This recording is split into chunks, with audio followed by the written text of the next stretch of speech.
Oh, Eh, saya izin memulai acara ya Ibu ya. iya, baik, silakan. Assalamualaikum warahmatullahi wabarakatuh. Selamat pagi Bapak Ibu semuanya. I- Kepada yang terhormat Ibu Adriana Helena Carolina selaku Kepala BPS Provinsi Papua yang telah hadir.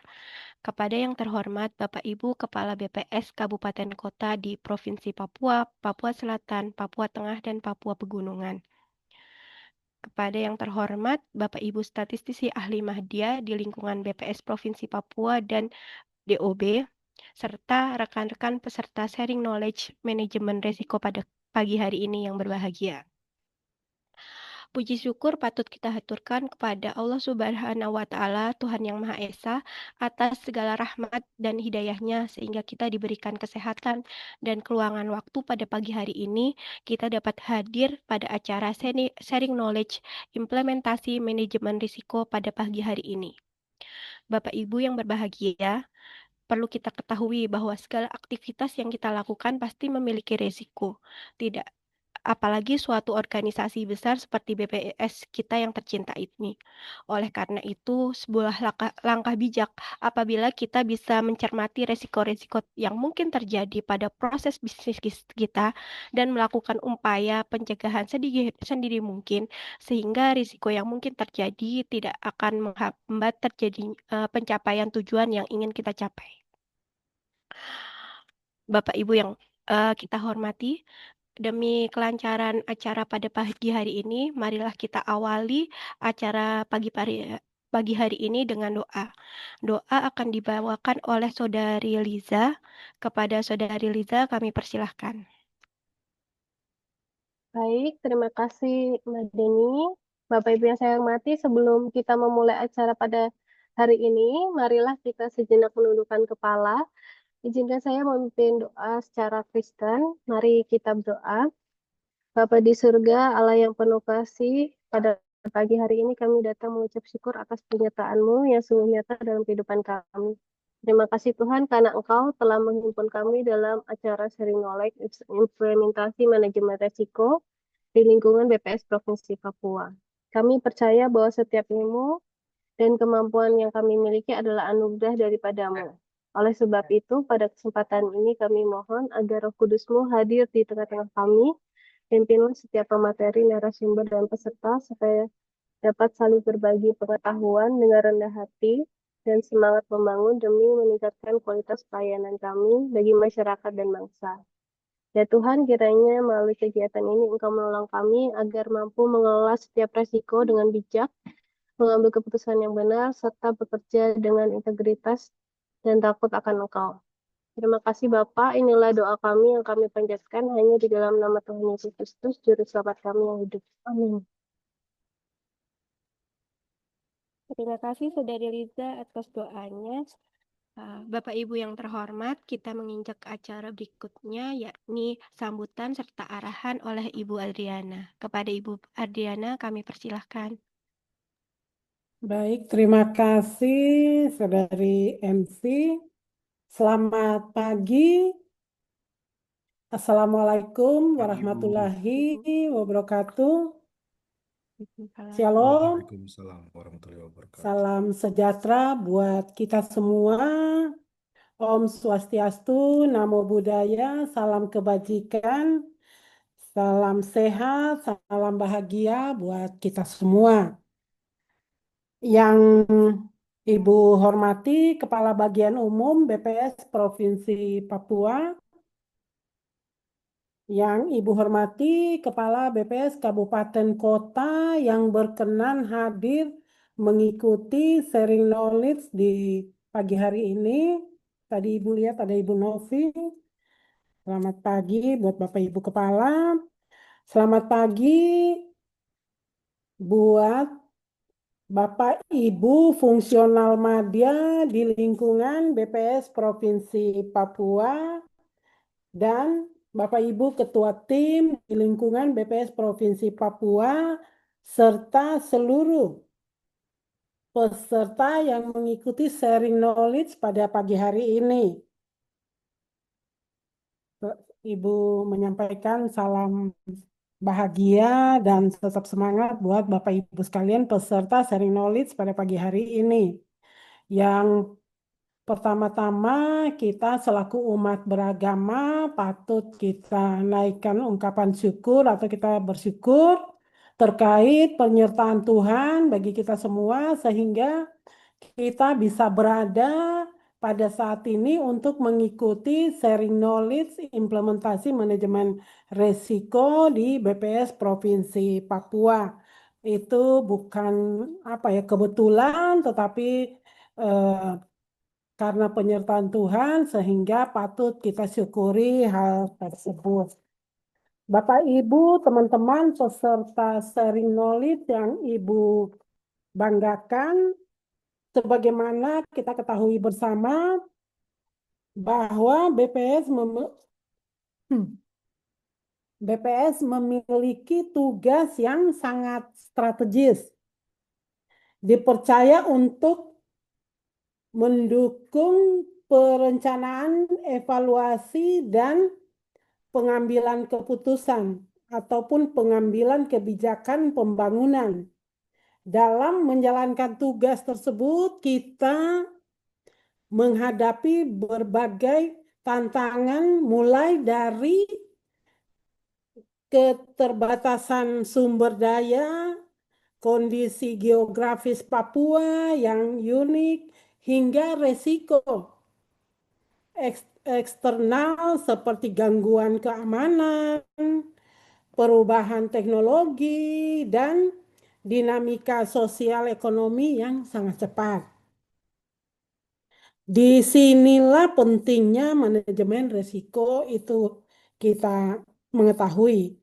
Sehingga melalui penerapan manajemen risiko kita dapat yang pertama dengan adanya manajemen risiko kita dapat mengidentifikasi risiko sejak dini, baik yang bersumber dari internal atau dari kita sendiri maupun dari eksternal atau lingkungan di luar. Yang kedua, dengan adanya manajemen risiko, kita menganalisis dampak risiko terhadap pencapaian sasaran yang kita tuju atau sasaran organisasi yang perlu kita capai bersama. Masuk target kegiatan statistik seperti sensus, survei sosial ekonomi, dan publikasi data rutin. Yang ketiga, merencanakan mitigasi agar risiko yang muncul tidak menghambat kinerja organisasi. Jadi dengan adanya mitigasi risiko, dengan adanya manajemen risiko, kita sudah menyusun rencana mitigasi kendala tersebut atau risiko tersebut. Yang keempat, dengan adanya manajemen risiko, meningkatkan budaya sadar risiko di seluruh jenjang pegawai sehingga manajemen risiko menjadi bagian dari cara kita bekerja sehari-hari. Jadi dengan adanya manajemen risiko, semua pegawai bukan hanya ketua tim atau kepala kabupaten, tetapi kita semua yang berada di organisasi BPS ini sudah bisa mempersiapkan diri atau mencari cara bagaimana kita bekerja sehari-hari menghadapi semua resiko yang akan muncul. Jadi kita sudah punya mitigasi atau sudah melihat resiko apa yang kita hadapi nantinya sehingga sudah menyusun strategi untuk menghadapi atau mengantisipasi resiko tersebut. Dan ini sekali lagi Ibu bilang bukan hanya kepala, bukan hanya ketua tim, tetapi semua pegawai karena semua pegawai akan melaporkan pekerjaannya di CKP pada akhir bulan atau awal bulan sehingga semua orang punya beban tugas sehingga harus bisa melihat resiko apa yang akan dihadapi dari kerjaannya. Bukan hanya teknis, tetapi teman-teman tim umum juga harus memahami hal tersebut. Bapak Ibu teman-teman sekalian, BPS Provinsi Papua berkomitmen untuk menjadi contoh dalam implementasi manajemen risiko. Selama tahun ini kami BPS Provinsi Papua telah melakukan identifikasi risiko pada beberapa kegiatan strategis. Memetakan tingkat risiko dan menyusun rencana mitigasi. Jadi sudah memetakan tingkat risiko dan menyusun rencana mitigasi. Jadi resikonya apa, sudah disusun mitigasi atau tindakan yang akan dilakukan. Hasil awalnya menunjukkan bahwa risiko paling dominan yang kita hadapi berkaitan dengan yang pertama, ketepatan waktu pengumpulan data lapangan. Jadi data lapangan ini menjadi satu hal yang penting yang harus dipahami oleh kita bersama. Karena kalau kita mengumpulkan data lewat dari waktu yang sudah ditetapkan, itu menunjukkan data tersebut tidak berkualitas. Sehingga hal ini perlu dilihat manajemen bagaimana mengatur supaya tidak terlambat pelaporan data tersebut.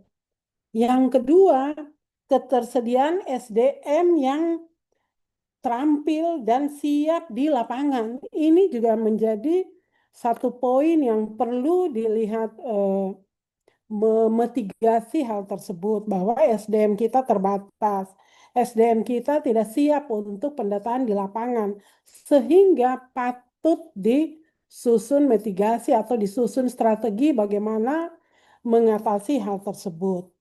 Yang ketiga, resiko keamanan data dan sistem informasi.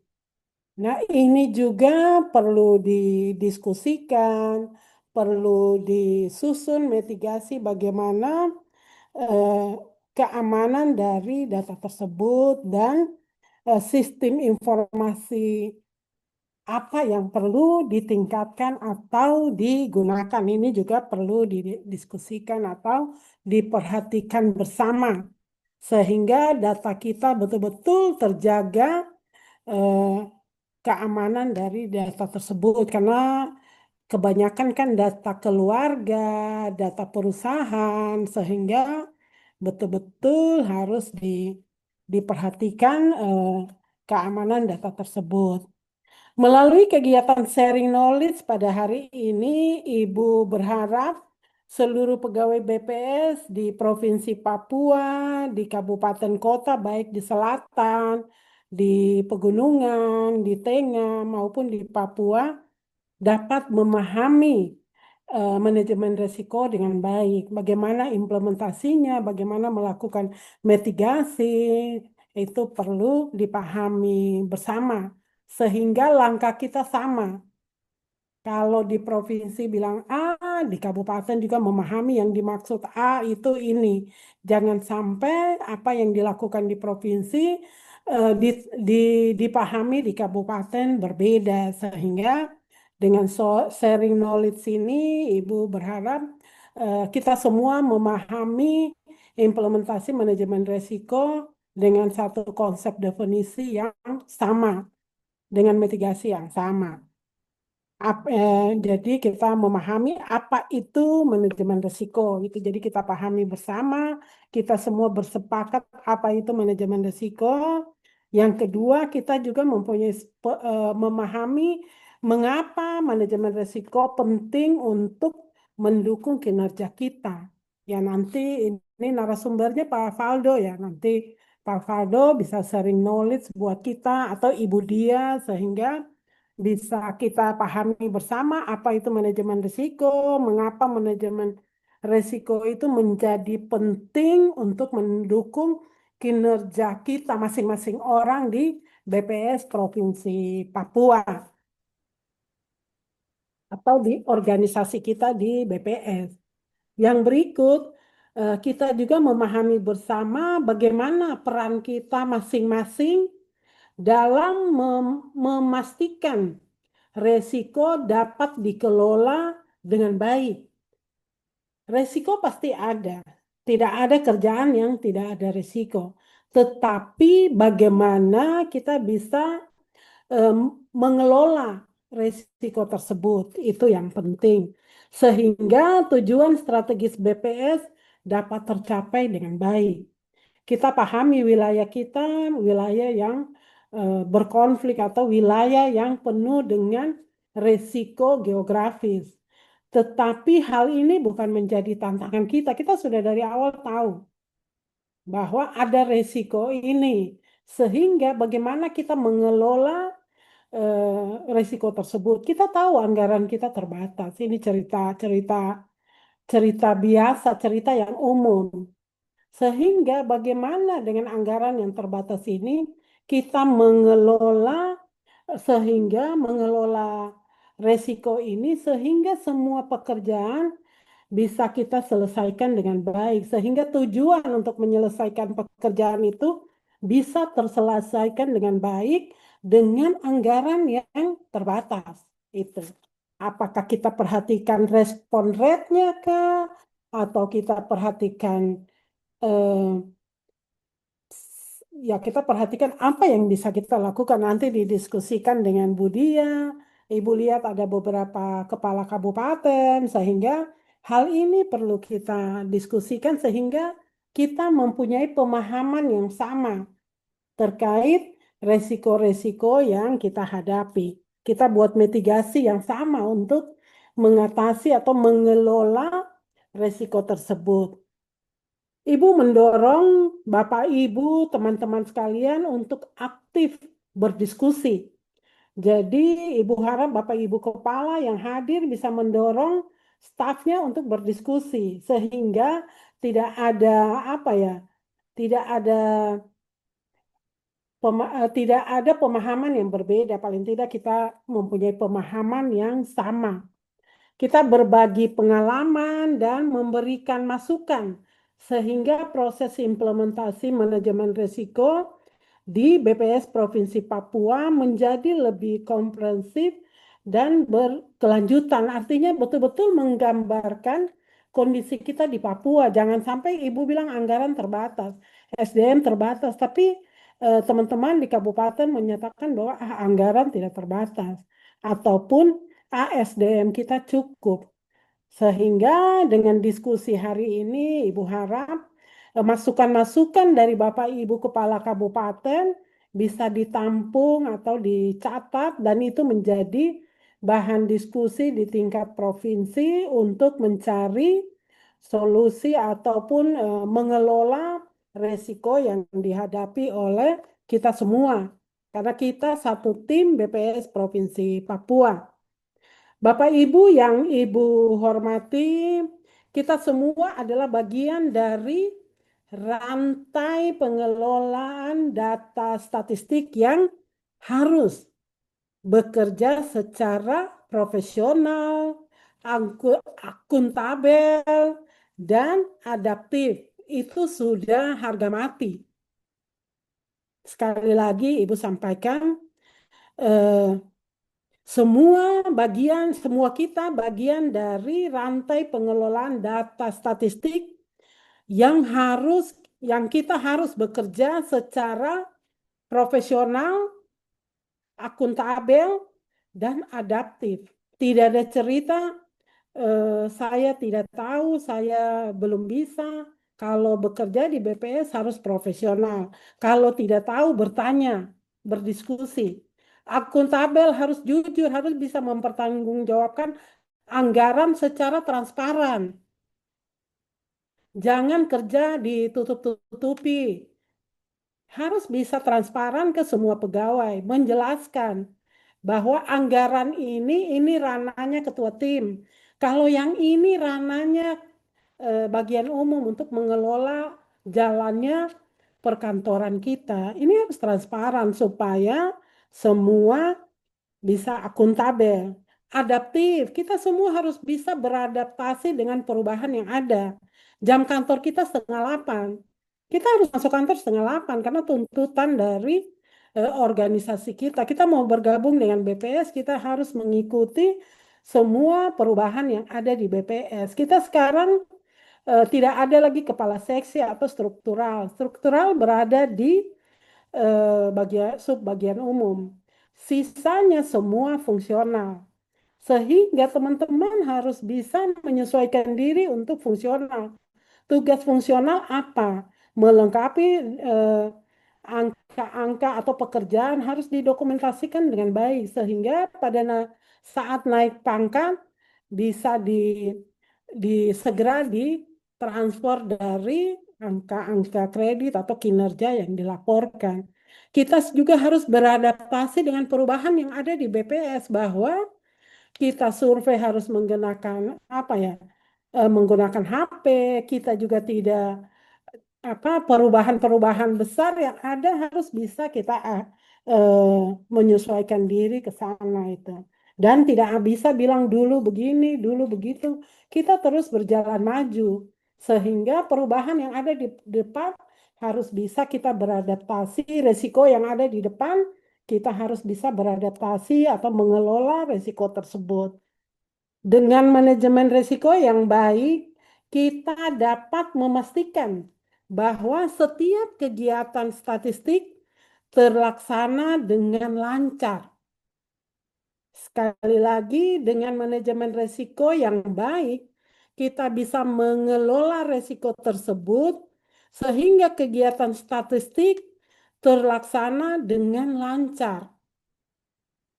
Sudah tidak ada cerita minta tambahan waktu lah, tambahan anggaran lah. Oke lah kalau anggaran, kalau tambahan waktu. Kecuali ada konflik yang memang harus menyebabkan tidak bisa ke lapangan. Nah itu. Sehingga pekerjaan harus terus lancar, diselesaikan tepat waktu. Karena ada tuntutan pekerjaan yang berikut yang harus kita selesaikan. Hasilnya berkualitas. Sudah masuk tepat waktu, lancar, dan hasilnya berkualitas. Berkualitas dalam arti betul-betul menggambarkan kondisi wilayah tersebut, berkualitas dalam arti masuk tepat waktu.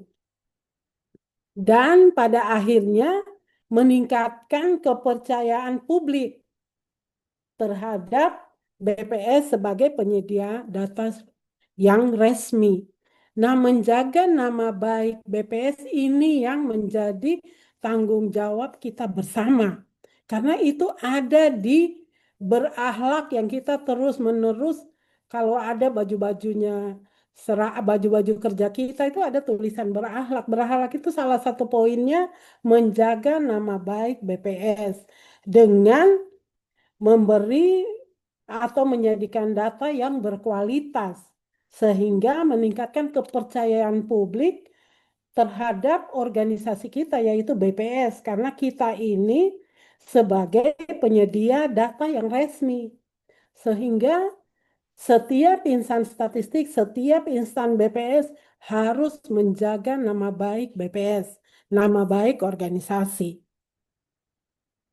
Teman-teman, Bapak Ibu sekalian, akhir kata, semoga kegiatan ini bermanfaat, menambah wawasan dan memperkuat budaya sadar resiko di seluruh satuan kerja BPS se-Papua atau setanah Papua.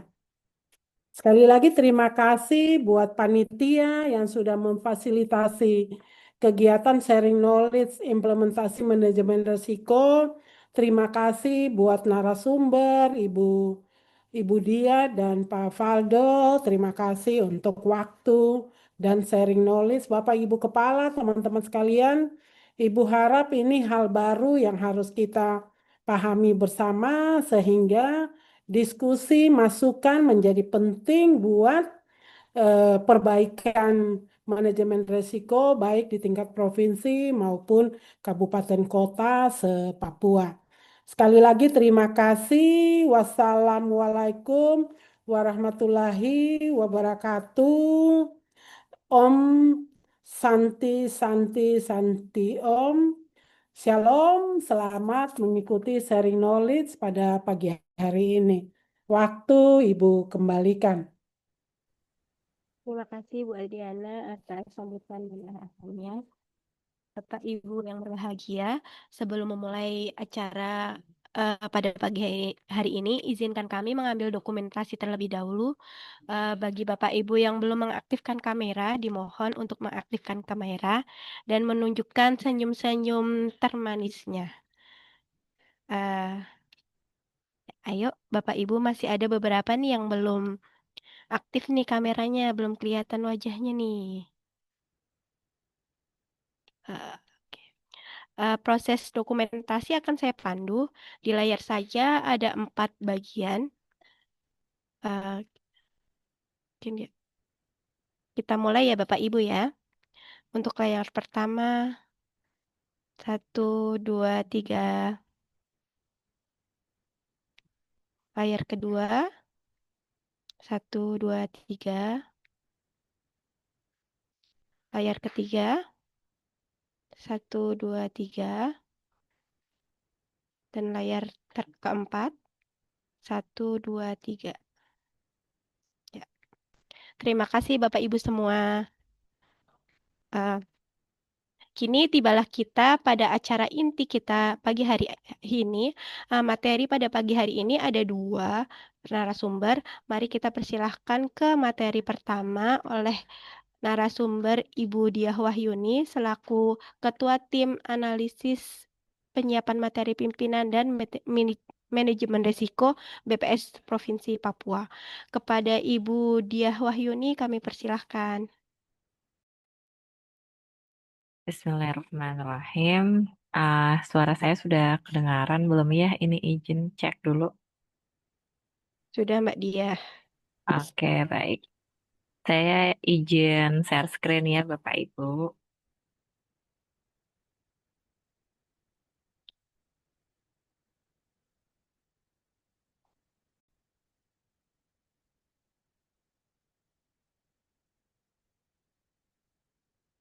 Oke, baik. Assalamualaikum warahmatullahi wabarakatuh. Selamat pagi. Semangat, semangat, semangat pagi semuanya. Boleh dibantu reaction dulu di kolom chat dong, dibalas ya. Biar nggak kayak ngomong sendiri. Ya, pagi, pagi Mbak Meti, semangat.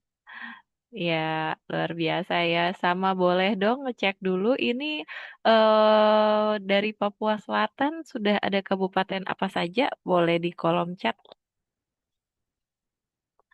Kita cek nih Papua Selatan. Wah, ada dari Boven udah ada ya. Ada Kasane, ada Kanis, wah ada Kak Rosita. Wow, dari Asmat juga sudah ada luar biasa. Ibu mohon izin, Bapak sudah ada, terima kasih. Dari MAPI juga terima kasih. Dari Papua Tengah, ayo jangan mau kalah nih. Mana Papua Tengah suaranya di chat Puncak Jaya. Terima kasih Kak Laura sudah hadir. Ada lagi?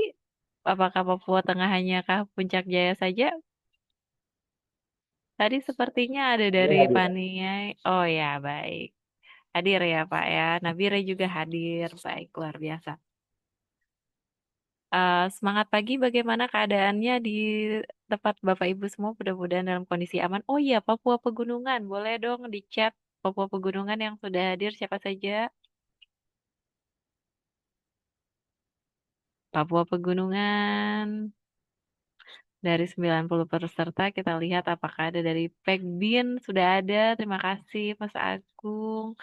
Boven aman ya, Boven sudah aman sekali ya. Syukur ya. Kak Inser hormat. Dah, Taulikara juga sudah ada. Terima kasih Taulikara. Yahukimo juga sudah hadir. Baik. Ya, ada lagi Kerom. Oh ya, Paniai hadir selalu. Baik, Bapak terima kasih. Kerom. Nah, dari Provinsi Papua nih, selain Kerom, ada mana lagi nih yang sudah hadir di pagi hari ini? Boleh kita cek Kapja. Terima kasih, Katres. Hormat ya. Tadi beberapa tim Kapja juga hadir di provinsi Charmi, Supiori, Biak, baik. Baik, sudah cukup banyak ya. Terima kasih responnya. Sepertinya Bapak Ibu udah semangat nih. Nah, sudah tidak terasa kita sudah di penghujung bulan September ya Bapak Ibu. Sudah bulan yang berarti sebentar lagi 2025 berakhir gitu. Nah, sekarang walaupun sudah di triwulan akhir bulan tahun 2025, rasanya nggak salah nih kalau kita coba belajar lagi tentang manajemen risiko. Saya yakin Bapak Ibu di sini sepanjang tahun ini sudah cukup mendengar manajemen risiko walaupun mungkin ya masih 30-40%, nggak apa-apa gitu, it's okay. Karena sama saya juga dulu dimulai dari nggak tahu apa-apa tentang manajemen risiko.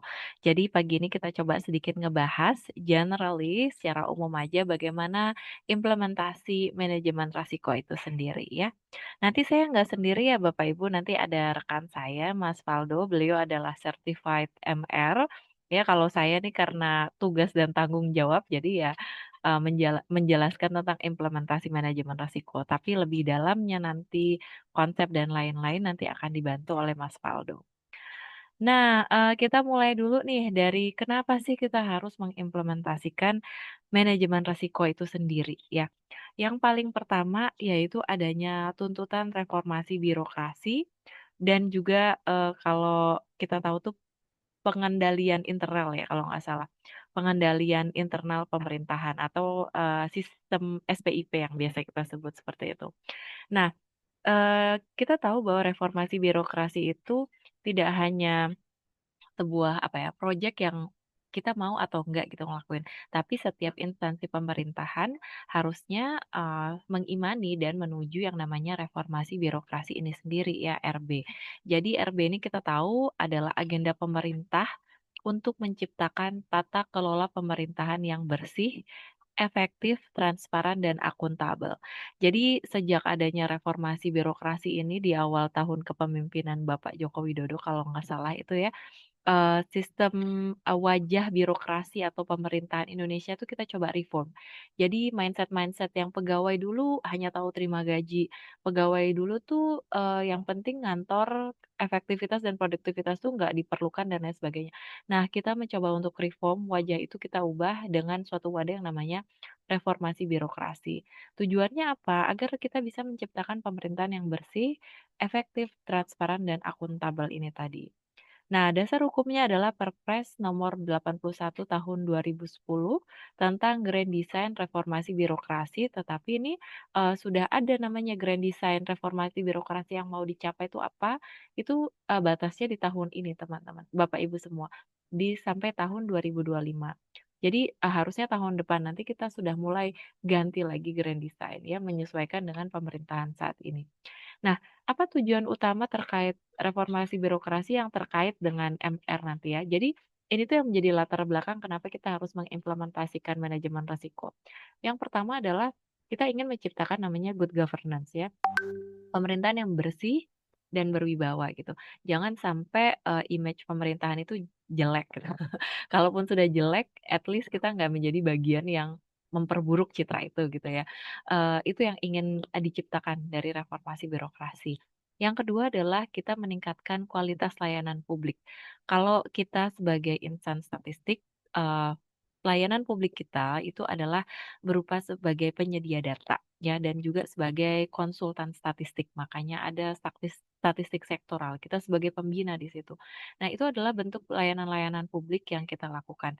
Mungkin kita tidak langsung kepada publik, kepada masyarakat, tetapi kita sebagai layer kedua memberikan servis dan layanan kepada pemerintahan, stakeholder, dan juga swasta gitu.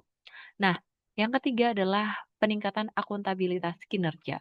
Ini kaitannya dengan produktivitas. Jadi zaman sekarang pegawai itu nggak bisa hanya sekedar datang ke kantor terus pulang gitu, enggak. Tetapi ada produknya, harus ada kinerjanya ya. Dan itulah kenapa reformasi birokrasi itu diciptakan, yaitu untuk peningkatan akuntabilitas kinerja oleh seluruh pegawai. Dan yang terakhir tentunya, goal utama dari adanya reformasi birokrasi ini adalah untuk melakukan efisiensi dan efektivitas birokrasi ya. Walaupun mungkin goal ini kelihatan masih sangat jauh, ya. Tetapi paling tidak pemerintahan kita tuh berkomitmen dan berupaya untuk menciptakan birokrasi yang lebih efisien dan efektif. Jadi, hal ini tuh kalau implementasi nyatanya kita mulai mencoba dengan adanya SPBE ya, segala sesuatu berbasis elektronik, itu tujuannya adalah untuk menciptakan efisiensi, ya, efektivitas. Dulu minta data mungkin harus datang gitu, sekarang, kita bisa mengakses lewat, chat, Papeda misalnya, atau misalnya buka website dan lain sebagainya gitu kan, menggunakan statistik ya. Dan, berbagai macam fitur lainnya. Dalam bentuk, pelayanan internal di pemerintahan juga, kita sekarang, sudah menggunakan segalanya berbasis elektronik ya. Itu tujuannya adalah untuk menciptakan efisiensi dan efektivitas birokrasi ini sendiri. Nah, lalu di mana kaitannya si manajemen risiko ini gitu terhadap tuntutan reformasi birokrasi? Jadi, si manajemen risiko ini sangat erat kaitannya dengan reformasi birokrasi di dalam hal menunjang beberapa pilar penting ya di dalam perubahan RB. Jadi ada 6 area perubahan di dalam reformasi birokrasi itu teman-teman, Bapak Ibu sekalian. Ada, manajemen perubahan, ada tata kelola ya, tata laksana ini, lalu ada, penguatan SDM, ada juga akuntabilitas kinerja, penguatan pengawasan dan pelayanan publik.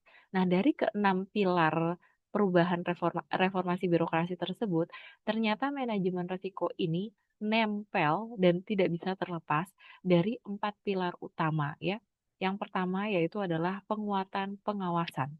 Jadi, manajemen risiko ini di dalam pilar penguatan pengawasan ini berfungsi untuk mengidentifikasi dan melakukan mitigasi risiko berbagai penyimpangan dalam pelaksanaan tugas. Jadi ini tujuannya biar kita bisa menciptakan, instansi yang bebas dari fraud ya, atau penyalahgunaan wewenang. Jadi benar-benar, bekerja itu sesuai dengan prosedur, secara akuntabel dan integritas. Nah, kemudian manajemen risiko berikutnya juga itu sangat lekat dengan akuntabilitas kinerja, ya. Jadi ini kaitannya dengan capaian-capaian kinerja ya, IKU, Remstra dan sebagainya. Jadi bagaimana kita bisa mengelola risiko agar capaian kinerja instansi kita itu bisa tetap mencapai target ya dan mencegah keterlambatan output. Karena di era keterbukaan saat ini benar saja nggak cukup, tetapi kita harus, cepat, tepat, dan cermat. Jadi kalau datanya benar tapi lag-nya sangat jauh juga percuma gitu ya. Nah sekarang kita sedang mengejar ini di akuntabilitas kinerja. Nah, selain itu manajemen risiko juga lekat dengan penguatan tata laksana. Tata laksana ini kaitannya dengan prosedur ya. Bagaimana prosedur itu kita lakukan. Di dalam statistik sendiri kita mengenal namanya GBSPM ya. Ada prosedur dari mulai perencanaan, grand design, kemudian kalau di lapangannya kita mulai dari pelatihan, kemudian pengumpulan data, pengolahan, pemeriksaan dan lain sebagainya. Nah, jadi kita memastikan bahwa SOP yang kita laksanakan ini adalah berbasis risk based thinking. Jadi setiap tindakan atau setiap langkah yang kita lakukan atau implementasikan dalam prosedur itu harus tujuan akhirnya adalah bentuk mitigasi kita terhadap risiko-risiko yang mungkin terjadi gitu ya. Bagaimana untuk menciptakan data kualitas? Kan resikonya adalah datanya tidak berkualitas.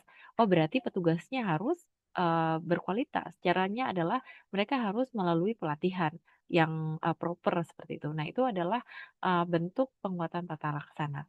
Dan yang terakhir yaitu di, pilar pelayanan publik ya.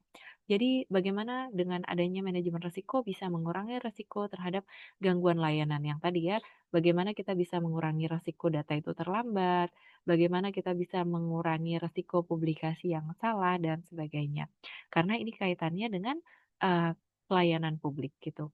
Nah, selain di tuntutan reformasi birokrasi, ya, ada juga tuntutan yang harus dipenuhi oleh instansi gitu untuk menciptakan instansi yang bersih dan akuntabel tadi.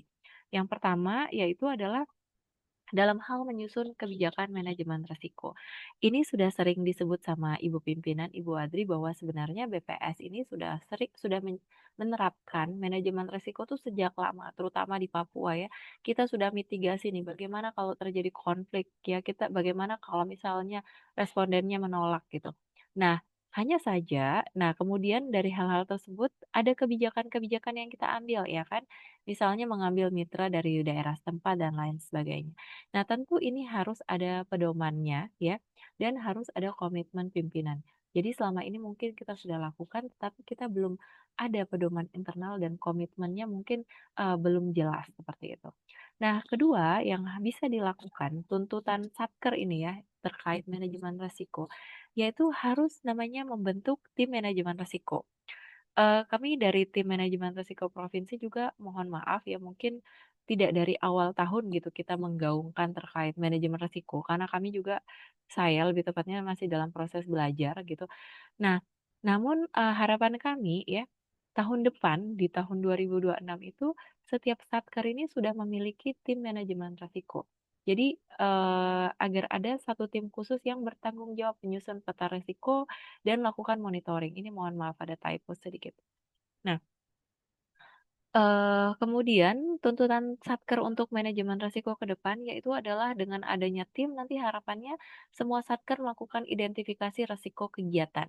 Dan ini alhamdulillah walaupun timnya belum terbentuk tahun ini, tapi kami pelan-pelan ya kita sudah mencoba meminta seluruh kabupaten kota untuk melakukan identifikasi risiko. Kami sadar mungkin itu masih jauh dari sempurna, tapi paling tidak kita mulai perlahan-lahan gitu sambil kita perbaiki pelan-pelan. Jadi nanti kita harus menentukan yang namanya resiko strategis, resiko operasional ya, resiko keuangan SDM dan juga TI gitu. Nah, setelah mengidentifikasi kita harus melakukan penilaian ya, mengukur kemungkinan resikonya besar atau tidak, dampaknya seperti apa, dan menyusun peta resiko. Dan yang terpenting setelah resiko-resiko itu kita petakan, kita harus merencanakan aktivitas mitigasinya atau pencegahannya atau penanganannya seperti apa. Dengan kita harus membuat SOP preventifnya seperti apa. Jadi semua itu harus didokumentasikan Bapak Ibu ya. Nah, mungkin selama ini sudah diimplementasikan tetapi pendokumentasian belum rapi. Mari kita mulai tahun ini gitu sama-sama kita mulai mitigasikan, kita mulai dokumentasikan semua kegiatan ini. Ada juga action plan korektif yang nanti harus Bapak Ibu lakukan ya dan utamanya melakukan pengawasan rutin. Monitoring dan review berkala baik berjenjang ya dari pusat ke level provinsi, dari provinsi ke level kabupaten kota. Kalau boleh jujur untuk manajemen risiko di BPS se-Indonesia ini sebenarnya belum ada apa ya review atau pembekalan yang secara kontinu gitu dari pusat ke provinsi. Tetapi setelah kita pahami bagaimana sih melakukan manajemen implementasi manajemen risiko itu sendiri, kami jadi paham gitu bahwa, oh ternyata manajemen risiko itu nggak bisa hanya kita lakukan pada satu titik waktu kemudian stop gitu. Dia tidak akan berguna. Makanya kita coba untuk membangun kegiatan implementasi manajemen risiko ini secara kontinu gitu, secara pelan-pelan, secara bertahap.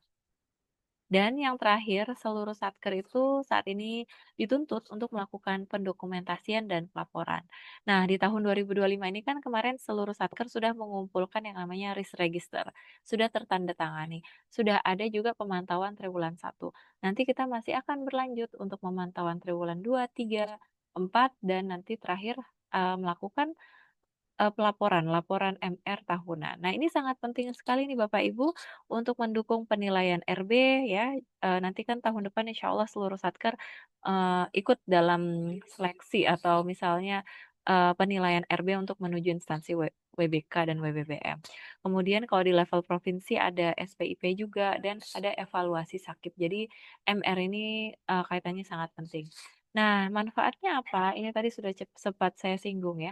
Pertama dapat meningkatkan akuntabilitas. Jadi produktivitas setiap setiap pegawai itu nanti bisa terukur dan karena kita bisa meminimalkan kejadian-kejadian tidak terduga, jadi setiap pegawai itu dipastikan dapat mencapai output yang harus yang sudah ditargetkan.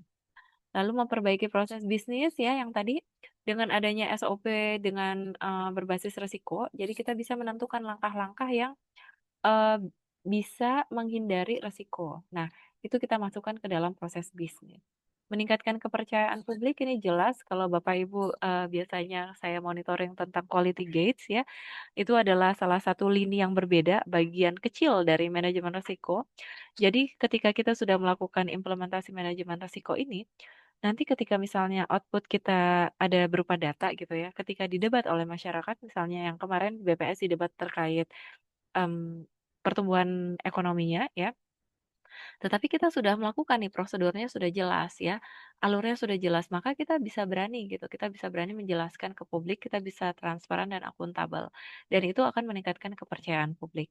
Dan tentunya yang terakhir, jika implementasi manajemen risiko ini benar-benar dilakukan dengan baik, maka kita bisa mendukung zona integritas ya di dalam satker kita masing-masing dan nanti bisa menuju ke instansi yang WBK dan WBBM karena kita punya bukti pengandalian yang efektif gitu.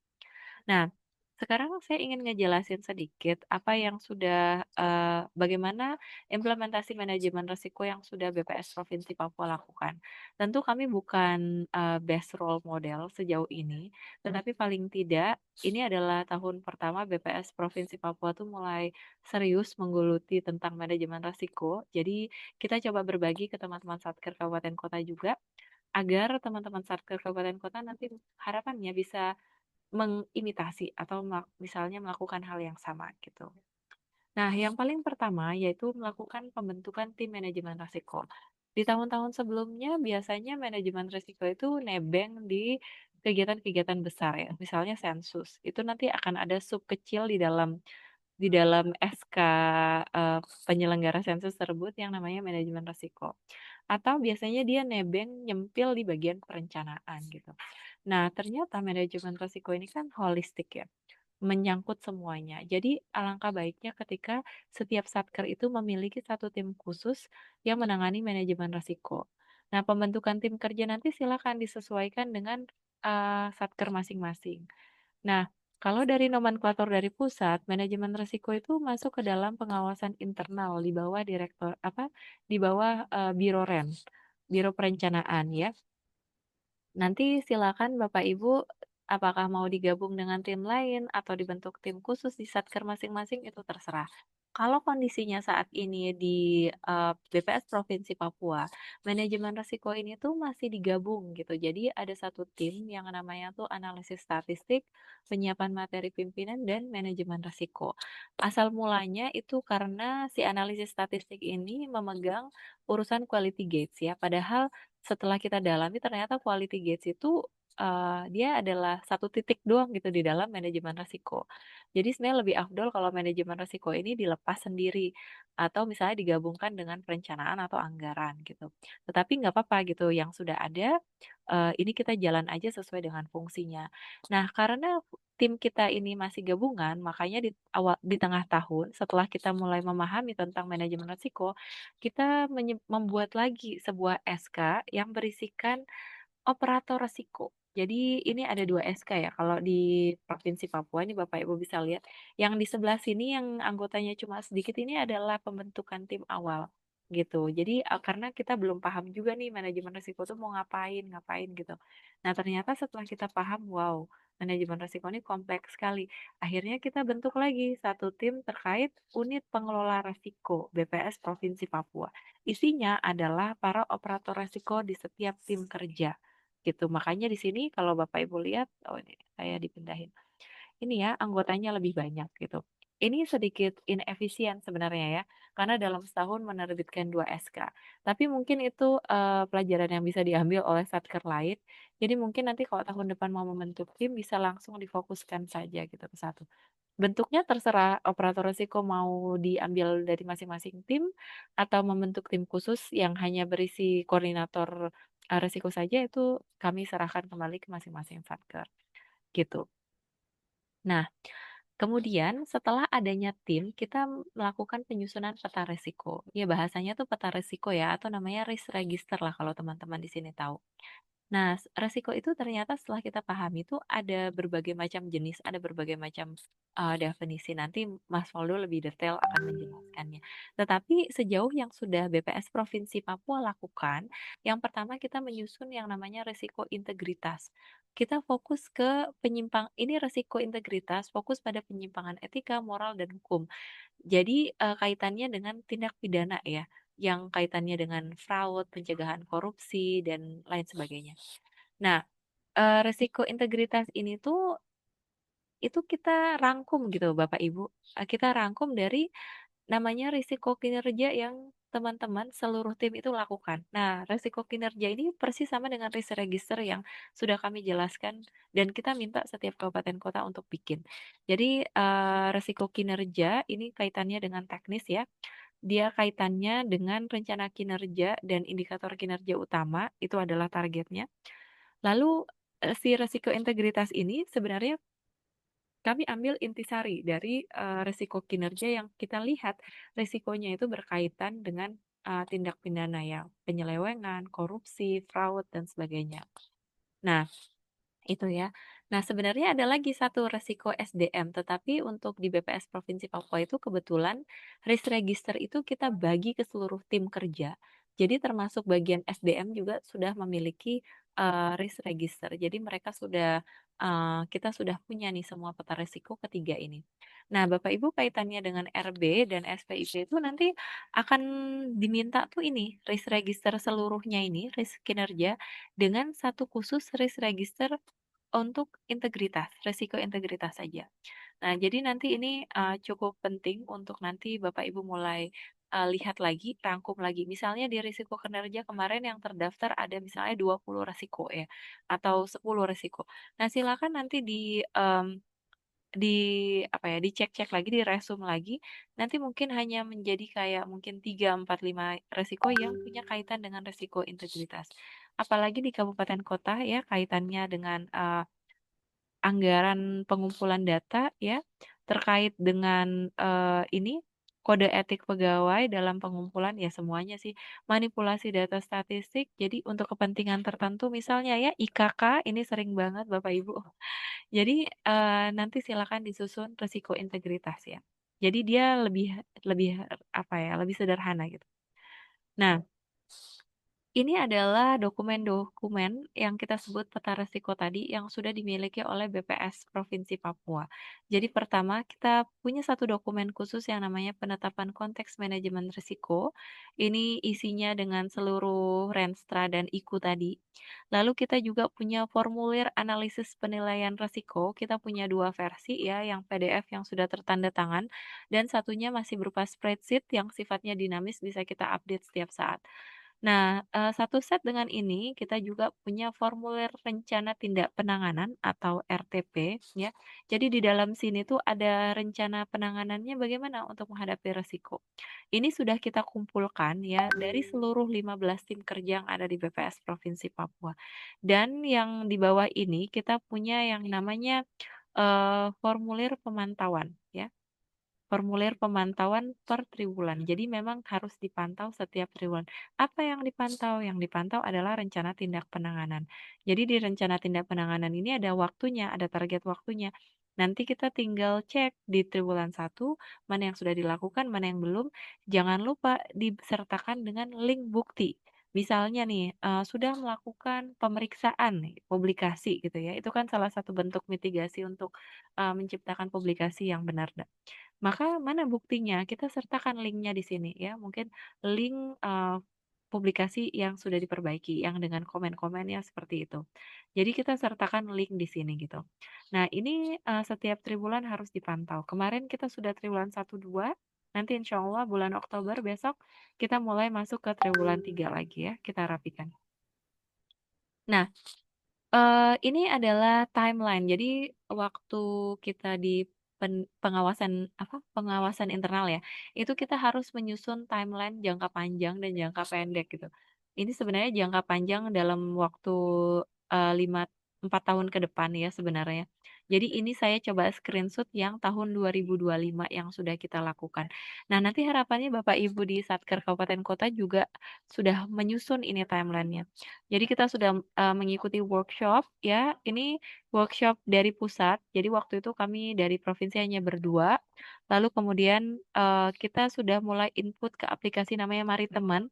Untuk tahun ini kabupaten kota belum kita masukkan ke aplikasi Mari Teman karena juga belum ada ininya ya arahannya. Tapi mudah-mudahan tahun depan kita mencoba untuk merapikan. Jadi si BPS ini punya satu aplikasi namanya Mari Teman.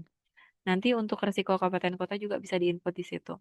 Lalu kita mengadakan rakor operator juga sudah kita lakukan, sosialisasi pengisian risk register ya, ini juga sudah dilakukan. Jadi semua pegawai kita pastikan udah terpapar terkait manajemen risiko. Kita juga sudah melakukan BIMTEK ke kabupaten kota ya Bapak Ibu ya. Kemudian kali ini kita melakukan sharing knowledge, sebenarnya kita jadwalkan 13 Oktober, tapi karena ada suatu hal gitu ya, akhirnya kita majukan gitu, tanggal 30 September, hari ini gitu.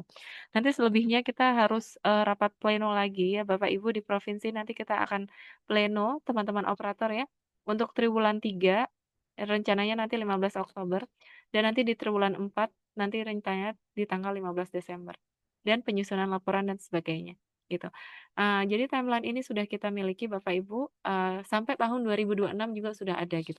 Jadi nanti walaupun kami berganti tim, ganti pemain istilahnya, tetapi, apa ya, ritme kerjanya tuh sudah tertata gitu, insya Allah.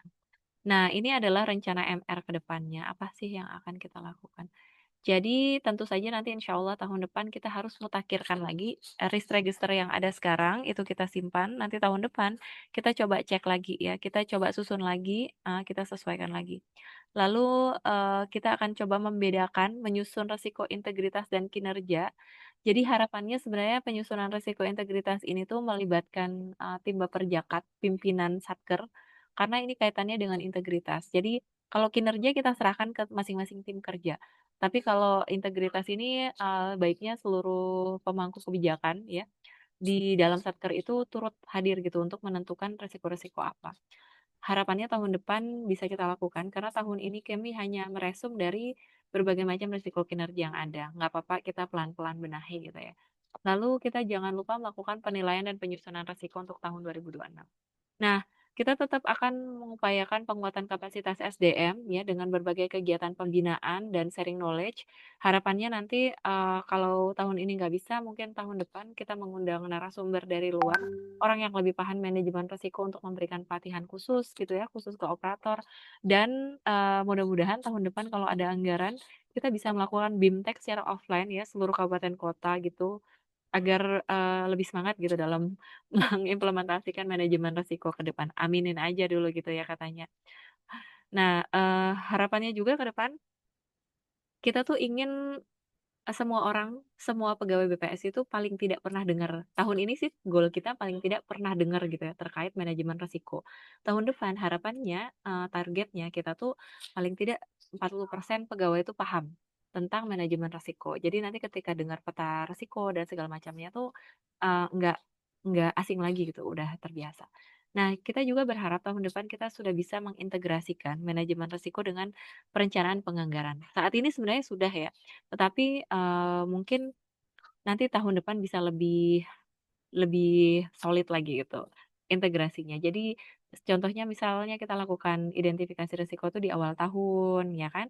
Menyusun mitigasinya juga di awal tahun. Jadi nanti kita sudah bisa sesuaikan dengan anggaran-anggaran, pos-pos anggaran yang ada gitu. Dan tentunya merapukan pendokumentasian bukti mitigasi yang sudah kita lakukan. Ini harapan-harapan kita ke depan. Mudah-mudahan kita semua ya, tentu kita nggak bisa melakukan satu dua orang, harus dukungan semua orang gitu, agar implementasi ini bisa berjalan secara optimal. Nah, terakhir mungkin sedikit ya, ada quotes ya, "Without risk, there is no real success," katanya seperti itu. Jadi katanya Bapak Ibu ketika mau maju, baik secara satker maupun personal, ya, you have to take the risk. Jadi harus berani mengambil resiko. Jadi caranya gimana? Mengambil resiko kalau kita bisa mengimplementasikan manajemen risikonya dengan baik, insya Allah kita nggak takut kita mengambil risiko. Nah, take the risk or lose the chance. Jadi kalau ada kesempatan, kalau misalnya ada kesempatan terbuka, kita harus berani mengambil risiko untuk mencoba gitu. Gagal, it's okay. Yang penting kita coba dulu. Oke, sekian dari saya. Sedikit implementasi tentang manajemen risiko yang ada di BPS Provinsi Papua. Mudah-mudahan bisa diimplementasikan juga untuk Satker Kabupaten Kota. Saya kembalikan ke Mbak Dedi. Terima kasih Mbak Dia atas paparannya yang luar biasa. Mohon reaksinya teman-teman semuanya untuk Mbak Dia ya. Oke, terima kasih semuanya. Nah, kita lanjut kalau ada Bapak Ibu yang punya pertanyaan, mohon dikip pertanyaan. Mohon dikip dulu ya. Kita lanjut dulu ke narasumber kedua kita, yaitu Mas Alivaldo Dava. Kepada Mas Alivaldo, dipersilahkan.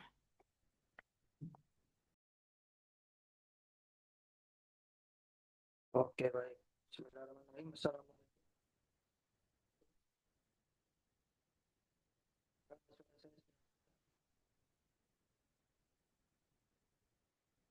Sudah terdengar ya?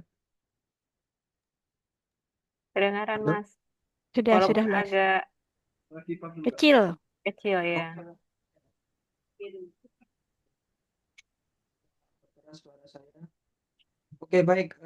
Terima kasih atas kesempatan dari Bapak Ibu, terutama Ibu pimpinan. Yang terhormat kepada Ibu Kepala BPS Provinsi Papua, lalu yang terhormat Bapak Ibu Kepala BPS Kabupaten Kota di lingkup Papua, yang terhormat kepada Ibu Kabak Umum BPS Provinsi Papua, Ibu Eni Puspitari ini, serta seluruh rekan-rekan yang saya hormati. Ya, kita bertemu lagi dalam materi manajemen risiko ya. Semoga Bapak Ibu semua tidak bosan. Ya, jadi sebenarnya kita sebelum pertemuan ini juga sudah belajar sedikit banyak tahu apa itu resiko, bagaimana membuat risk register, termasuk pentingnya budaya sadar risiko. Ya, di pertemuan kali ini nanti kita akan coba review sedikit terkait yang sudah pernah kita pelajari, lalu kita akan coba masuk ke materi yang lebih advance sedikit ya, yaitu terkait risiko strategis dan juga integrasi ke GRC atau Governance Risk Compliance. Bahasa Indonesianya adalah tata kelola manajemen risiko dan kepatuhan. Oke, baik. Saya akan share screen sebentar Bapak Ibu.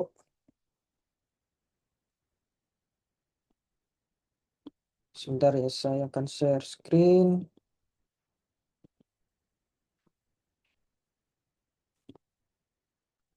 Oke,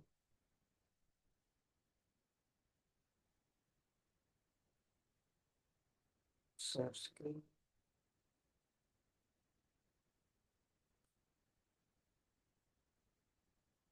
Apakah sudah terlihat Bapak Ibu? Sudah, Mas. kelihatan, Bang. Oke. Jadi Bapak Ibu, kita mulai dulu dari cerita yang ada di BPS Provinsi Papua. Ya, di sini ada banyak panitia HSN BPS Provinsi Papua ya yang ikut. Saya rasa termasuk Ibu Fitra, apakah ikut dari sebagai Ketua HSN BPS Papua? Halo Ibu Fitra. Ya, semoga beliau juga hadir ya di tengah-tengah kita. Ya, jadi ini cerita Bapak Ibu pada momen perayaan HSN 2025 di BPS Papua. Kami sebagai panitia di sini sudah menyiapkan agenda ziarah dan tabur bunga yang direncanakan tanggal berapa itu? Tanggal 25 September kalau tidak salah, atau 24 ya, saya lupa. Ya, jadi persiapannya sudah matang dari tim seksi acara, yaitu yang ketuanya Kak Ratri itu sudah bikin rundownnya secara detail, sudah dirapatkan H-1. Ini fotonya seperti ini ya. Ini foto situasi rapatnya, dihadiri oleh semua perwakilan tim. Intinya kita siapkan dengan matang, sematang mungkin karena sudah pengalaman di tahun lalu. Jadi kita harapannya tahun ini bisa lebih baik lagi pelaksanaannya. Lalu dari tim seksi dokumentasi pun sudah bikin blocking sedemikian rupa. Nanti siap penempatan posisi dokumentasi di sebelah sini, sebelah sini, sebelah sini kita bagi. Nanti alurnya begini, begini, begini sudah detail. Ternyata sorenya atau malamnya tiba-tiba kami dapat informasi dari selebaran bahwa akan ada aksi demo ya. Aksi demo di mana lokasinya itu sangat cukup dekat lah dengan lokasi TMP yang akan kita lakukan. Nah, di situ wah, itu benar-benar pukulan telak bagi panitia. Ibarat manusia itu sudah berusaha, sudah menyiapkan sedemikian rupa, ternyata ada demo.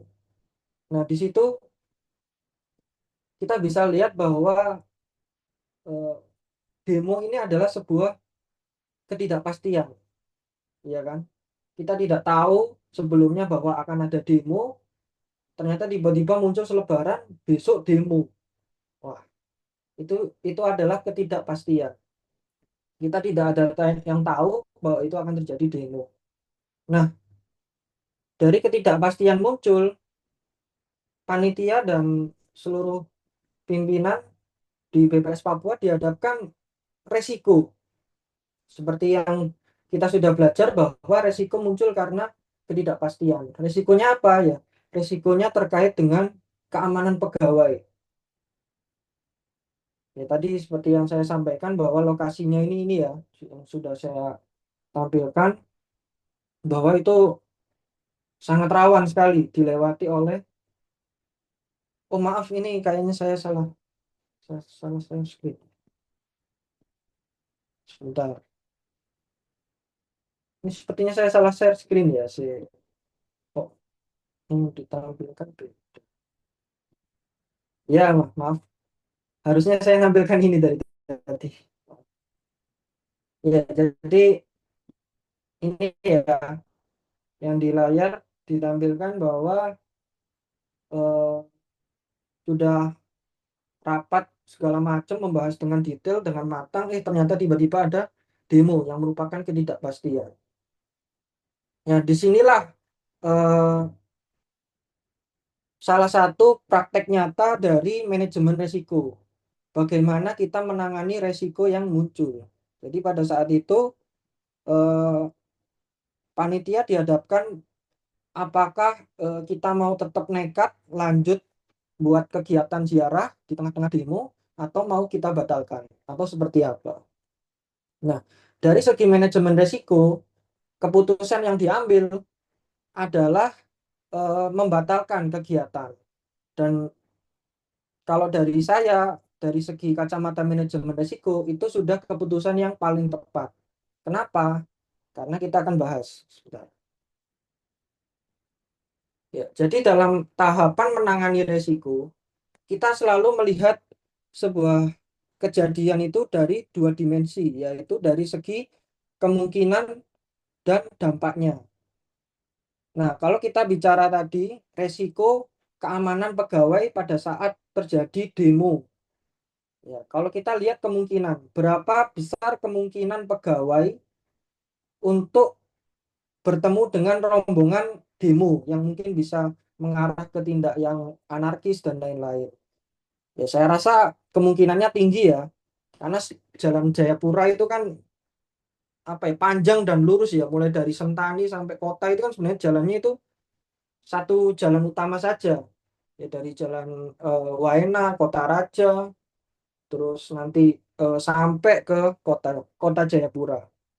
Jadi kita bisa lihat bahwa kemungkinan pegawai itu mendapat atau ketemu dengan rombongan demo itu hampir pasti terjadi. Lalu kita lihat dari segi dampaknya. Bagaimana dampaknya? Bagaimana kerugiannya jika pegawai itu menghadapi rombongan pendemo? Saya rasa dampaknya akan sangat signifikan ya terkait keamanan pegawai ya. Apalagi status kita PNS, ya itu pasti sangat rawan untuk jadi aksi sasaran amuk massa. Nah, sehingga ketika kita tempatkan di matriks ini yang sudah pernah kita pelajari, lokasinya itu ada di antara sini. Sebentar. Pasti akan berada di sini. Kenapa? Karena kemungkinannya hampir pasti terjadi, dampaknya juga sangat signifikan. Nah, di ilmu manajemen risiko, ada beberapa cara dalam menangani resiko. Dilihat dari seberapa besar kemungkinannya dan seberapa besar dampaknya. Apabila dia berada di kurva di sebelah sini, kuadran di sebelah sini, maka keputusannya adalah terminate, menghindari resiko. Seperti halnya yang sudah dilakukan ketika ada demo.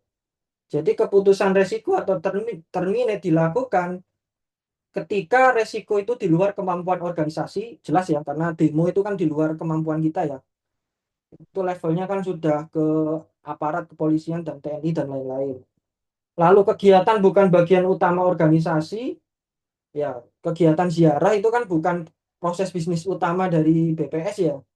Itu kan hanya kegiatan seremonial yang dilakukan setiap tahun untuk menghormati jasa pahlawan. Tapi sebenarnya kan bukan proses bisnis BPS.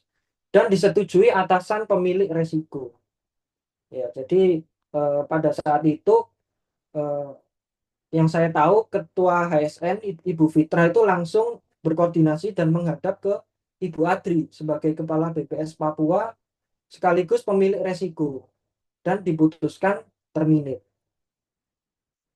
Ya, jadi itu tadi adalah contoh nyata bagaimana penerapan manajemen risiko ketika pengambilan keputusan. Lalu bagaimana jika kasus lain? Jadi kasus lain, misal kita punya menghadapi suatu kejadian di mana kemungkinannya rendah, dampaknya juga rendah, maka kita bisa cukup ditolerir saja. Tolerate itu apa? Tolerate itu apa? Tolerate itu menerima risiko. Jadi tidak ada tindakan terhadap resiko. Jika resiko tidak bisa diturunkan, kegiatan bagian dari tugas utama organisasi disetujui atasan pemilik resiko. Ya, nanti kita akan lihat contohnya. Atau sekarang kita lihat contohnya langsung. Jadi contoh dari tolerate adalah, ya, misal eh, sudah masuk jadwal pendataan, ternyata cuacanya buruk, ya mungkin hujan deras gitu ya. Ya, itu kan bisa dibilang kemungkinan terjadinya hujan ya bisa dibilang eh, hampir tidak terjadi karena kan tidak terjadi sepanjang tahun ya.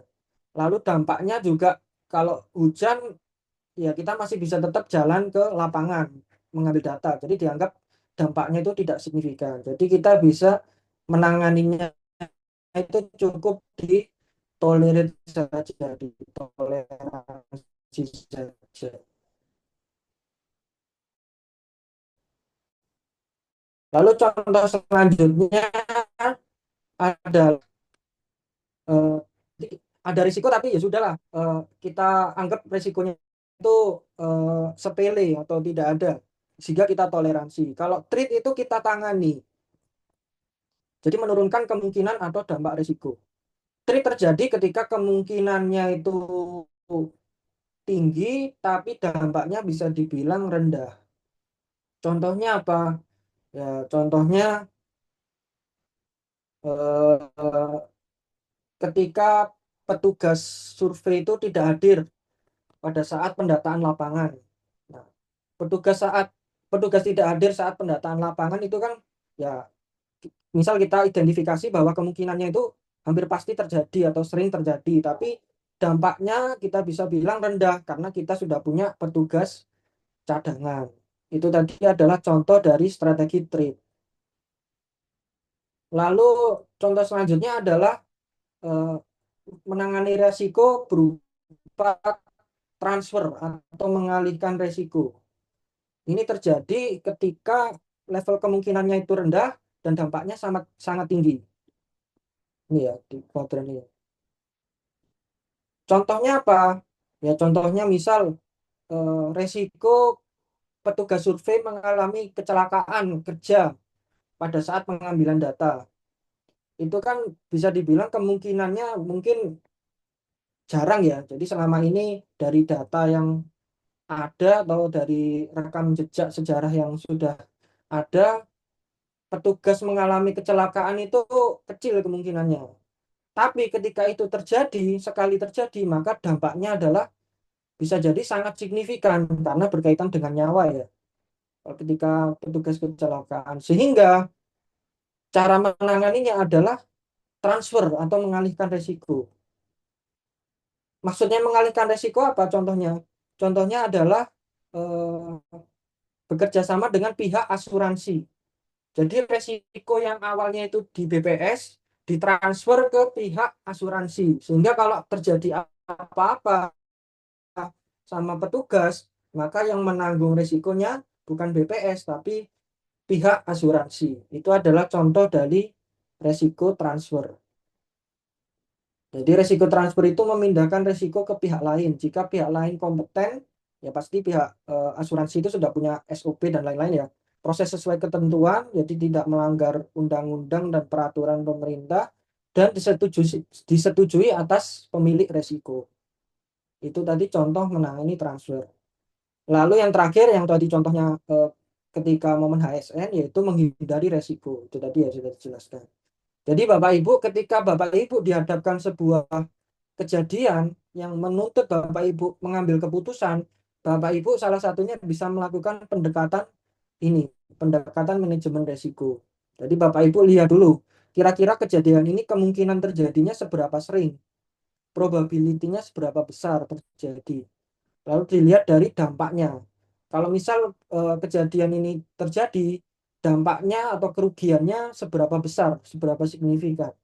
Sehingga Bapak Ibu bisa memutuskan, oh ini masuk ke kuadran ini sehingga eh, tahapan penanganan yang terbaik menurut manajemen risiko adalah di terminate atau di treat atau cukup di tolerate gitu.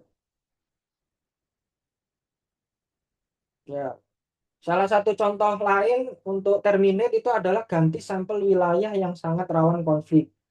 Jadi ini sudah dan mungkin selalu kita lakukan ya apabila sampel dari pusat itu wilayah yang sangat rawan konflik atau mungkin dari segi anggaran tidak cukup.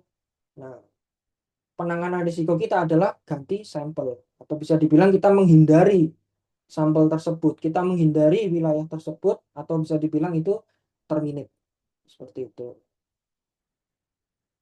Oke, lalu selanjutnya saya ingin memberikan contoh juga yang dekat dengan kita yaitu quality gate. Jadi apa sih kaitan quality gate dengan manajemen risiko? Jadi kita bahasnya mulai dari proses bisnis BPS dulu, di mana ada sebuah framework yang berlaku internasional yaitu bernama GSBPM ya, General Statistic Business Process Model. Di situ ada beberapa rangkaian tahapan dalam GSBPM mulai dari specify needs, design, build, collect, process, analyze dan lain-lain sampai ke tahapan terakhir. Nah, quality gate ini itu adalah manajemen resiko atau penanganan resiko khusus di tahapan-tahapan di proses bisnis statistik. Jadi kan mencakup apa aja ya dari sampel ya kalau tidak salah ya. Ya misal dari collect sampai ke pengolahan data, analyze gitu. Jadi quality gate itu adalah proses ini kita bisa zoom. Quality gate adalah strategi mitigasi resiko untuk deteksi diri dari kesalahan atau kekurangan. Jadi yang perlu digarisbawahi adalah strategi mitigasi resiko. Jadi quality gate itu bagian kecil dari manajemen risiko atau subset dari manajemen risiko. Ya, kita bisa lihat bahwa di quality gate itu akan ada aksi preventif, ada aksi korektif. Nah, ini sudah sesuai dengan framework atau teori yang ada di manajemen risiko. Jadi dalam manajemen risiko kita mengenal istilahnya itu bow tie. Ini saya kutip dari buku Fundamental of Risk Management karya Hopkins. Itu salah satu buku mata kuliah saya dulu waktu S2. Jadi resiko itu kita anggap sebagai event atau kejadian. Misal di contohnya ini resikonya adalah kebakaran yang terjadi di dapur. Ya. kitchen fire ya, kitchen fire. Nah, kita bisa lihat lagi dari yang sudah kita pernah bahas bahwa resiko itu dikaitkan dengan sumbernya, source of risk, dan juga dikaitkan dengan impact-nya atau dampaknya. Jadi kalau source of risk itu atau sumbernya itu kita tarik mundur ke belakang timelinenya. Nah, kalau impact itu kita lihat ke depan. Dampaknya itu apa dari terjadinya kitchen fire-nya. Kita bisa lihat bahwa kebakaran yang terjadi di dapur, sumbernya yang pertama adalah faulty electrical equipment atau konslet lah ibaratnya ya. Jadi listriknya konslet. Itu yang pertama. Yang kedua, unattended cooking. Ya, ini berarti mungkin masaknya salah-salan ya. Nah, kedua sumber ini bisa menyebabkan kitchen fire atau resiko terjadinya kebakaran. Lalu dampaknya apa? Apabila terjadi kebakaran, ya dampaknya pasti asetnya eh, hancur ya, destruction ya. Ya bangunannya kebakar eh, dan lain-lain. Lalu smoke inhalation ya, ini terkait asap ya. Mungkin ada yang tahu inhalation itu apa? Saya bahasa Indonesianya saya masih kurang ya. Intinya berkaitan dengan asap ya. Dan yang paling parah dampaknya adalah kematian. Lalu bagaimana manajemen risiko melihat ini? Jadi manajemen risiko bisa menanganinya dari dua sisi, dari segi preventif dan juga respon atau korektif. Ini sesuai dengan yang ada di quality gate ya. Itu kenapa di quality gate itu ada aksi preventif, ada aksi korektif. Jadi aksi preventif itu aksi yang bisa dilakukan sebelum terjadinya event atau sebelum terjadinya kebakaran. Ya, yang bisa dilakukan apa? Ya maintenance, berarti peralatan listriknya di maintenance biar tidak sampai konslet. Lalu yang kedua supervisi. Jadi mungkin ini kasusnya kalau di dapur hotel ya atau dapur restoran, jadi ada supervisornya, ada chefnya yang mengawasi supaya anak buahnya itu masaknya benar-benar tidak sembarangan. Lalu kita lihat dari responnya atau korektifnya.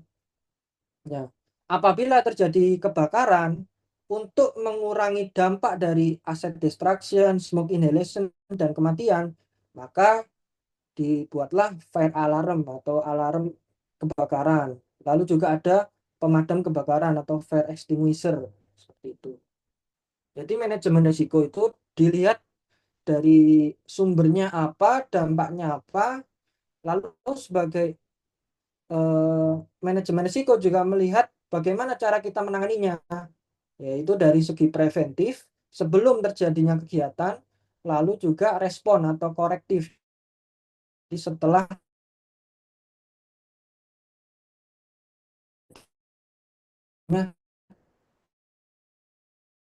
kegiatan.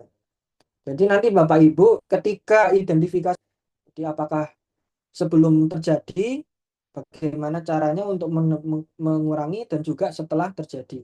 Seperti itu. Ya, lalu ini sedikit review risiko Bapak Ibu mungkin sebagian sudah paham bahwa risiko itu berdasarkan ISO 31000 adalah efek ketidakpastian. Jadi risiko terjadi karena adanya ketidakpastian terhadap tujuan. Jadi resiko muncul ketika ada tujuan. Ketika kita tidak ada tujuan, ya maka kita tidak akan punya resiko. Nah, manajemen resiko itu prepare and ready for the worst case. Jadi kita melihatnya ke depan, kira-kira kemungkinan terburuk apa yang akan dan bisa muncul yang mengganggu tercapainya tujuan. Ya tujuan macam-macam Bapak Ibu. Bisa tujuan organisasi, bisa tujuan tim. Jadi bisa dilihat dari segi kacamata Kepala BPS Provinsi Papua, bisa dilihat dari kacamata Kepala BPS Kabupaten Kota, sampai bisa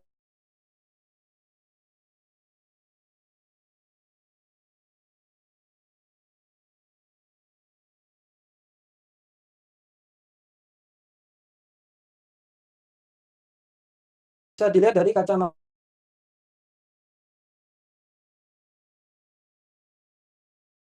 itu masih akan terjadi di masa depan, masih jadi di masa depan, jadi belum terjadi. Kalau masalah itu yang sudah terjadi. Seperti itu. Dan Bapak Ibu tidak perlu bingung, karena masalah itu bisa juga jadi resiko. Apabila masalah itu tidak tertangani dan terjadi berulang, nah Bapak Ibu bisa curiga, wah ini sepertinya sudah bukan masalah lagi, ini sudah levelnya sudah ke resiko. Seperti itu.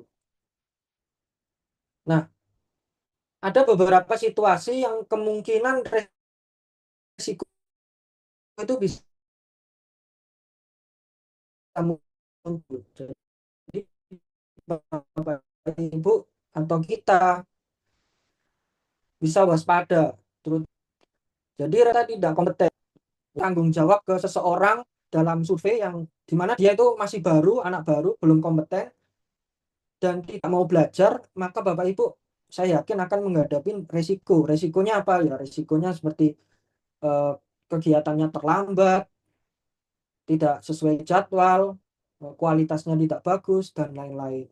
Jadi untuk bisa menangani resiko ini, ya pastikan Bapak Ibu sebagai terutama sebagai kita ya yang jadi pimpinan, bahwa pastikan anak buah kita itu benar-benar kompeten, benar-benar mengerti. Jangan sampai sebenarnya dia tidak kompeten, tapi kita juga tidak mau ngasih pembelajaran, kita tidak mau ngasih pendampingan, itu bisa muncul resiko. Oke. Lalu resiko muncul ketika bergantung ke satu hal tanpa adanya backup atau cadangan. Ya, ini sudah saya sampaikan berulang-ulang juga, bahwa ketika suatu hal itu bergantung ke satu entitas atau objek atau orang, dan objek itu tiba-tiba hilang atau tidak ada, maka bisa jadi proses kerja itu akan terganggu. Karena tidak ada orang itu, maka kegiatan tidak jalan. Nah, itu bahaya Bapak Ibu. Itu akan memunculkan risiko. Sehingga solusinya seperti apa? Ya Bapak Ibu harus bisa punya opsi plan B atau opsi cadangan. Jadi seandainya plan A ini tidak berjalan, apa solusinya atau apa mitigasinya plan B. Sehingga Bapak Ibu punya beberapa opsi yang membuat proses kerja itu akan terus berjalan tanpa harus bergantung ke satu hal. Ya, jadi resiko juga bisa muncul ketika berasumsi atau berspekulasi. Kenapa? Karena ketika kita berasumsi atau berspekulasi, itu akan muncul ketidakpastian, sehingga perlu dipastikan. Ya, sebagai contoh ini, ya contohnya orang pacaran, itu kan ketidakpastian ya. Apakah itu nantinya akan menikah, apakah itu mereka berdua itu jodoh, itu kan tidak pasti. Sehingga resikonya adalah ditinggal menikah pacar dengan orang lain. Maka Bapak Ibu apabila yang masih belum menikah, ya Bapak Ibu bisa menerapkan manajemen resiko ke calon pasangannya. Bahwasanya ketika muncul ketidakpastian, maka itu akan muncul resiko yang bisa berdampak negatif. Ya, resiko jika bisa muncul ketika terlalu perhitungan atau pelit. Jadi ketika suatu seseorang atau organisasi itu terlalu hitung-hitungan, eman lah, sebenarnya terlalu eman kalau kata orang Jawa, ya bisa jadi itu akan muncul resiko. Karena yang kita tahu ada istilah bahwa there is no free lunch di dunia ini. Jadi di dunia ini tidak ada sesuatu yang gratis.